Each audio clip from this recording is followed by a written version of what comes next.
All right, guys, welcome back to the channel, Pietros Maneos Finance. As you can tell, I'm in a little bit different location today, here in beautiful Roatan, Honduras, aboard Royal Caribbean Symphony of the Seas. And I just wanted to do a short video, maybe around 5 minutes or so, just detailing why I personally would sail on Royal Caribbean, then purchase my own yacht, which might sound crazy to some people, but I wanted to explain a couple reasons why. I just looked recently, I saw that Tom Brady just purchased his own boat, his own yacht. It's about $7 million. So I kind of want to use that as a comparison to Royal Caribbean. So the first thing I would say is food. The food is absolutely amazing. There's so much diversity. There's so much different types of food you can have here. If you were on your own yacht, every time you chartered it, you'd essentially have to have your private chef go shopping, get the type of food you wanted, so on and so forth. Whereas here, let's say right now I wanted Mexican. I have El Logo Fresh, which is similar to Chipotle. If I wanted Italian, I can go to Jamie Oliver's. And then for diversity of food, I can go to the Windjammer. And it's unlimited, so you can get as much as you can eat, which is a little dangerous sometimes. Even at dinners, I'll go in and I'll order 3 appetizers, 2 entrees, 3 desserts. Last night, for example, I had chocolate cake and cheesecake. I think tomorrow is lobster night, so I'll probably have 4 or 5 lobster tails. The food is just absolutely amazing on Royal Caribbean. And again, if you're on your own yacht, how are you going to replicate that? You're going to send a shopping list, and they're going to get every kind of food, as much as you can eat. It's hard for them to do the logistics on that, whereas Royal Caribbean takes care of all that. The second thing is sort of the gym, spa, sauna element, massage. Again, are you going to bring over your own massage therapist? Are you going to build your own gym, which is like a commercial gym on a yacht, which is not the size of this. So you're going to take up so much space for the gym. The gym here is kind of like an Anytime Fitness. It's not to the extent of maybe a Lifetime Fitness or an LA Fitness, but it's very nice, well equipped. You can totally get it in. And then the spa, it's absolutely amazing. They have an infrared sauna. They have a wet sauna. They have these chairs, these heated chairs, like heated stone chairs.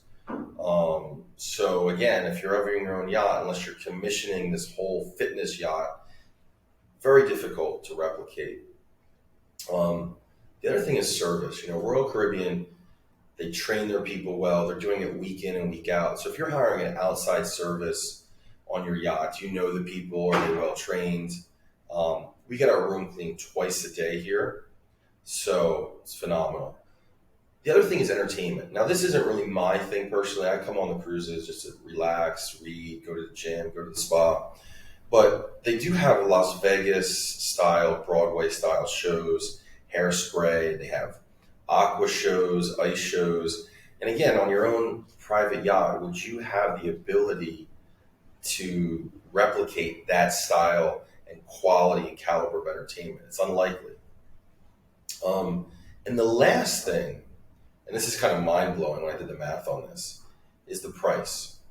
So I booked this particular cruise in the middle of COVID, kind of like how I buy stocks. The world was ending. No one thought cruising was going to come back. This was June. March was let's say the peak. Booked it in June. This is probably a $4,000 or $5,000 room, depending on the month, the week, all that. I booked it in the low 3s. It's a junior suite that I'm in this week. So tremendous price. And that's all inclusive, all the food, all the entertainment. We're actually going later this week to Coco Cay, which is Royal Caribbean's private island. They spent $200 to $300 million on it to develop.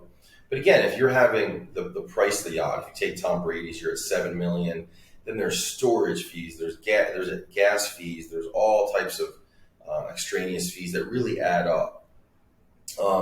But let's say this, let's do the math this way. Let's say that if you had $5,000 for a week cruise, that's on a higher end. I just booked one yesterday for next year for a junior suite, and it's $2,900.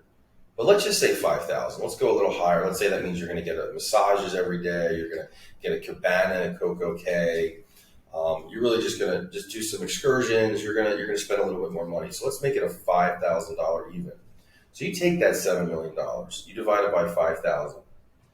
That means you have 1,400 trips on Royal Caribbean, which means you can sail the high seas for 26 straight years. Or you could purchase your own yacht. And then all the carrying expenses, you don't have the gym, the type of food, all of that. So 26 years, that $7 million would allow you to cruise. To me, that's an easy, no-brainer decision. It's Royal Caribbean all day, every day on that decision. There's actually a gentleman, he's on this cruise. You can Google him or go on YouTube and search it. His name is Super Mario, and he basically lives on Royal Caribbean cruise ships. I think he's their highest cruiser. And that makes sense to me. You know, for those of you guys who follow this channel, you know that I run a couple $1 million. You see it on the screen shares and such. And, you know, so if I were to get to that 50 million, 60 million, I wouldn't mind moving into Royal Caribbean, honestly. I might gain some weight doing it. I might need to control the eating a little bit, not have the 3 desserts. But it's something I absolutely would consider because it's a wonderful lifestyle. It's so peaceful here on the balcony and the breeze and just a gorgeous week. So anyways, guys, that's it. So tell me if you think I'm crazy. But again, I personally would rather sail on Royal Caribbean than own my own yacht. So, all right, guys, I'll be back next week on more of my stock videos. So this is definitely an anomaly. But yeah, take a look here at this beautiful, let me just slide over here before I turn it off, at this beautiful view here. We are in Roatan, Honduras. Look at that. Just moving my little laptop across here. And there it is. Ciao.